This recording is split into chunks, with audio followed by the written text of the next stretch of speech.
Bonjour à tous et bienvenue dans l'épisode 2 de notre rubrique Une lettre pour toi.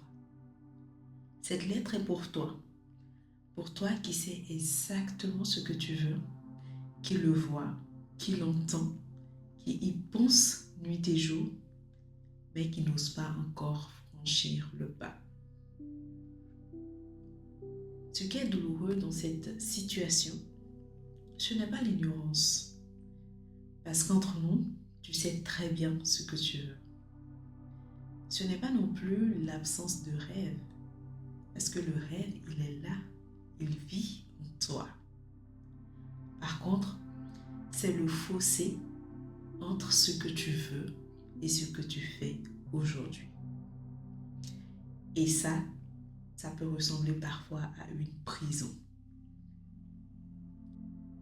Et pendant que tu luttes, parce qu'il faut le dire, parfois on lutte quand on est dans une telle situation, il y a des voix qui submergent. Et si ça ne marche pas, et si je me trompe, et si les gens pensent que je ne suis pas à la hauteur, et si je me suis surestimée, et si je n'étais pas faite pour ça. Et ces voix-là, tu les connais. Elles arrivent souvent la nuit, ou parfois en journée, ça dépend de chacun. Ou juste au moment où tu es prêt à franchir le pas. Comme si quelque chose en toi montait la garde pour t'empêcher d'aller là où ton rêve va enfin prendre vie. Et comme si ça ne suffisait pas, autour de toi, tu vas avoir peut-être des gens qui, eux, semblent avancer sans se poser de questions.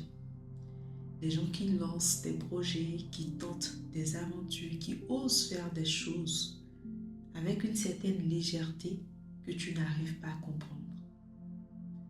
Comme si eux avaient reçu quelque chose que tu n'as pas eu. Un bouton magique, une recette, une clé. En tout cas, ils ont quelque chose que tu sembles ne pas avoir. Ce que tu vis, ce que tu ressens est humain. C'est profondément humain. Je vais te dire ce que je crois vraiment sur le courage. Le courage, ce n'est pas l'absence de peur. Je pense que tu as déjà entendu cette phrase. Je ne t'apprends rien. Ce n'est pas se lever un matin en se sentant prêt, sans aucun doute, sans trembler, sans questionnement. Non, ce n'est pas ça le courage. Ce n'est pas que la voix qui te dit à chaque fois « et si » va disparaître du jour au lendemain.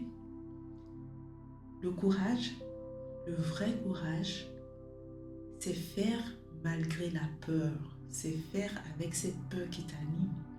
C'est avancer malgré toutes ces voix que tu as en tête.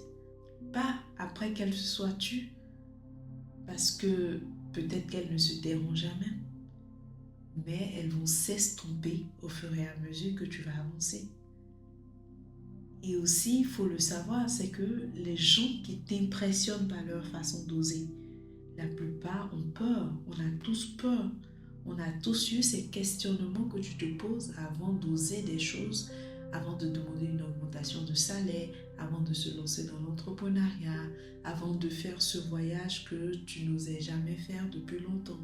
Avant d'oser, on a tous eu des questionnements, des peurs. Donc ces gens que tu vois là qui t'impressionnent ont aussi eu leur dose de peur. Mais ils l'ont fait quand même. Mais ce qui s'est passé avant, tu ne le vois pas. Tu ne vois pas les nuits blanches, les angoisses, le stress. Tu ne vois pas les moments de doute qu'ils ont dû traverser en silence. Et il y a un autre point que tu dois savoir, parce qu'on ne le dit pas assez, c'est que le fait que tu aies peur de te tromper, ça en dit long sur toi. Et ce que ça dit sur toi, c'est que tu prends ce que tu veux faire au sérieux. Et ça compte énormément. Ça veut dire que la chose compte pour toi. Parce que souvent, on n'a pas peur de rater des choses qui nous sont indifférentes, qui n'ont pas de valeur pour nous. Bien au contraire, quand on a peur de se tromper, c'est qu'on tient à la chose. Et généralement, la peur est souvent proportionnelle à l'importance de ce qu'on veut faire.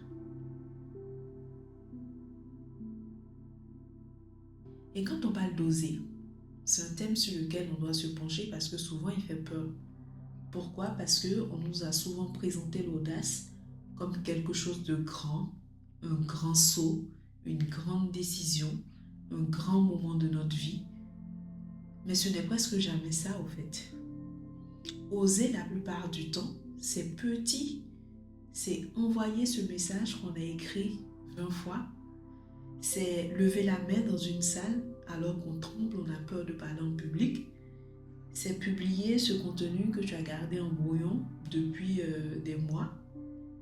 C'est oser postuler à cette offre à laquelle tu as envie depuis des années. C'est demander une augmentation de salaire. C'est faire ce voyage que tu repousses. C'est appeler un parent que tu n'oses pas appeler depuis longtemps. C'est dire à voix haute pour la première fois ce qu'on veut vraiment. C'est ça, oser. Ce n'est pas un grand saut, mais juste un pas. Juste entre guillemets, bien sûr. Mais c'est un pas. Un seul pas à la fois. Et pas tous les pas en même temps. Je pense que tu as compris ce que je veux dire. On ne te dit pas de tout faire d'un coup. C'est mettre en place de petits pas l'un après l'autre. Et c'est comme ça que tu vas avoir le courage d'avancer. J'ai également envie que tu prennes conscience de cette chose, à savoir ce que tu perdrais à ne pas essayer. Je ne parle pas de ce que tu vas perdre si tu échoues. Je parle de ce que tu vas perdre si tu n'essaies pas.